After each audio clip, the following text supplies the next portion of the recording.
Se eu fazer oblíquos, né, os oblíquos do abdômen, eu vou perder a minha linha de cintura. Então, o fisiculturista não faz oblíquo. Isso é um absurdo fazer.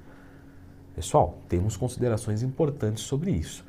Tudo que é muito simplificado, normalmente cabe críticas. Então, clica no gostei, se inscreva aqui no canal, pois esse tipo de dúvida é incrível. Eu recebo muito, muito, muito dos meus alunos, mas muito mesmo. Leandrão, você me passou oblíquos, eu não devo fazer porque eu vou engrossar minha cintura e tal. Tudo bem, vamos lá. Primeiro de tudo, quando você fala do abdômen, você não consegue isolar muito uma parte. Eu te convido, por exemplo, a contrair, né, a deixar durinho somente o infraabdominal. Você não consegue, você fala, não, mas o supra contraiu. Contrai só a parte supraabdominal, sem contrair o infra, não consegue. Então, você começa a entender que ele ativa por completo. O que a eletromiografia nos mostra é algo bem complicado, bem controverso, mas na prática os fisiculturistas, as pessoas dividem peitoral em superior, inferior e etc. e se vê melhor estética sobre isso. Então o exercício de infra, na prática, empiricamente, parece nos mostrar que melhora mais o infra do que o supra. Beleza. Logo, um abdominal oblíquo, você vai focar mais essa região do que as outras. Porém, você vai treinar oblíquo sempre, porque quando você fizer supra e infra, você também ativa os oblíquos. Então fica tranquilo que você vai ativar o oblíquo. Isso aí não tem nem como você escapar. Agora, a pergunta é, será que eu treinando oblíquos eu vou perder a minha linha de cintura? Como é que você define o abdômen? Você precisa ter o que mostrar e não ter nada para esconder. Ou seja, você precisa ter músculo e não ter gordura. Para ganhar massa muscular, você precisa treinar abdômen e treinar abdômen para hipertrofia. Você vai fazer repetições de mais ou menos aí 6 a 15 movimentos, até a falha, movimento completo, movimento controlado, tudo certinho, assim recrutando para criar um ambiente de aumento de secção transversa. Mas Leandro, você está me enrolando. Não, não é isso. É que eu já fiz vídeo sobre abdômen e eu preciso dar um panorama aqui geral. Então, se você tiver qualquer dúvida, lembra de procurar Leandro Twin mais temas. Já fiz vídeo sobre abdômen aqui no canal.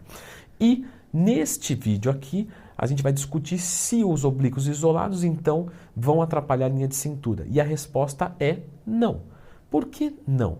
Porque se eu faço um exercício de oblíquo, eu melhoro a minha condição muscular e eu tirando a gordura, vou ver um nível de definição muito mais interessante, das entradinhas, de tudo. Mas e se eu quiser manter o percentual de gordura alto? Então, se você quiser manter o percentual de gordura alto e você não gostar de ter uma cintura um pouco mais larga, se você não fizer, você também vai ter uma cintura larga, porque você está com o percentual de gordura alto, e você também vai experimentar visualmente aquela coisa caída, aquela coisa flácida, mole, ou seja, pode ser que até a medida fique menor, mas vai ficar pior. Tá? Então você tem que fazer se você visa estética, mesmo que você queira ficar com o percentual de gordura um pouco mais alto. Vou dar um exercício para você, não agora apressado, espera um pouco, termina o teu café da manhã e depois vai dar uma olhada nos fisiculturistas em off-season e que eles tenham 20, 30% de gordura corporal, que não chega a isso. Pega um fisiculturista com 20% de gordura corporal e pega uma pessoa que não treina com 20% e olha a linha de cintura deles.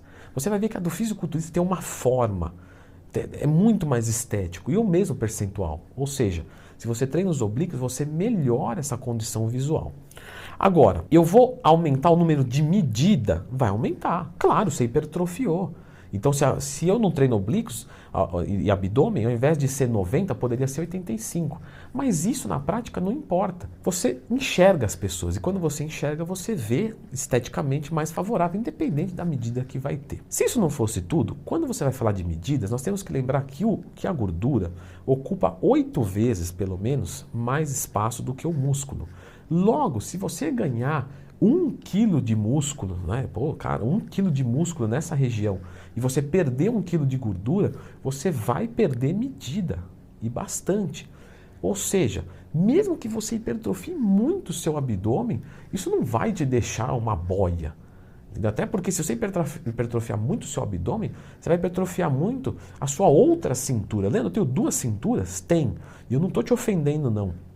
A cintura abdominal e a cintura escapular. Se você cresceu muito o abdômen, você cresceu muito dorsal e ombro também. Ou seja, uma cintura que era assim, com o ombro assim, agora a cintura é assim, beleza, mas o ombro está aqui. Então o cara é um armário, então fica tudo certo. Se você observa alguns atletas de algumas categorias específicas que querem ficar com a cintura o mais fino possível, talvez comece a se justificar. E é daí que vem o problema. Você vai pegar um atleta que visa competição e que ele vai subir no palco com 3% de gordura. Então, esse indivíduo, se ele tiver pouco músculo ali na linha de abdômen, talvez compense mais do que ele ter muito e ficar quadrado e se desenquadrar de uma modalidade. Mas por ele estar tão seco, isso já não se importa mais tanto. Ele não precisa de tanto músculo assim ali. O negócio dele é ficar mais seco, mais slim e essa linha de cintura ficar muito mais para uma densidade, para um aspecto visual pequeno e bonito. Só que isso com 3% de gordura. Só que nós, né, que somos pessoas regulares, quando eu falo regular, eu quero dizer de comum, né, que a gente vê mais, porque o fisiculturista você vê menos do que pessoas que não são fisiculturistas. Então, esse tipo de pessoa, de público, se ele não faz o oblíquo e ele vai se manter ali com seus 8, 10% de gordura, 12% quem sabe, ele vai ter uma pior estética. Então, sim, se faz oblíquos na maior parte dos casos. Mas existem algumas poucas exceções, ou, por exemplo, também uma pessoa que tem uma genética muito boa de abdômen. Ela vai treinar menos, ou talvez não treine mesmo essa região de forma específica. Vou dar um exemplo de outra região de uma pessoa, né, muito conhecida, muito bonita, sensacional, show de bola, que no caso sou eu. Os trapézios. As pessoas me perguntam o segredo dos trapézios. O meu é não treinar.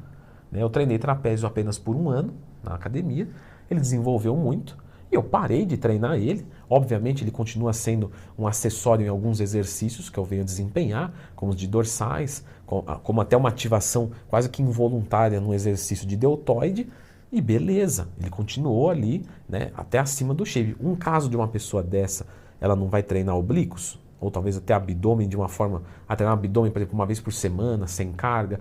Verdade, só para manter estabilidade, que é importante para que não gere lesão de lombar. Mas é um caso especial, específico. No geral, as pessoas vão treinar oblíquos. Agora, claro, vamos treinar mais supra e infra do que oblíquos? Isso é verdade. Então, normalmente, o supra e o infra você tem com maior incidência, que ele já ativa os oblíquos, e os oblíquos você vê um pouco menos nos treinamentos. Agora, tem que ter as 3 regiões se você quer uma estética mais favorável. Temos meninas que têm a cintura muito larga. Tá? Se ela tiver a cintura muito larga, talvez se justifique ela não fazer por um tempo, caso o percentual de gordura dela já seja baixo. Porque é evidente, vem uma pessoa e fala, olha, eu tô, né, muito quadrado assim, tô com a cintura muito larga. Ah, sim, percentual de gordura, 50%. Você fala, pô, é lógico que vai estar com a cintura larga, né? É uma coisa óbvia. Agora, pegou uma menina, colocou 15% nela de gordura e ela continua quadradíssima e isso não agrada a ela, talvez seja interessante reduzir dali, porque já geneticamente ela já foi abençoada com essa medida de cintura. Então ela não precisa de mais. Ela vai trabalhar como? Buscando mais densidade, fibra, alguma coisa nesse sentido. Agora, hipertrofia propriamente dito, talvez ela não queira. Mas, novamente, são casos específicos. Em nível de incidência normal, a gente treina os oblíquos de abdômen. Eu vou deixar aqui uma dica de como fazer para você ter um abdômen de extrema qualidade. Tá? São algumas dicas que eu reuni em forma de lista. Então, número 1, número 2, número 3. E isso torna muito interessante porque você vai matando. Ah, 1 eu faço, a 2 eu não faço, a 3, etc. Então, dá uma conferida nesse vídeo aqui sobre abdômen.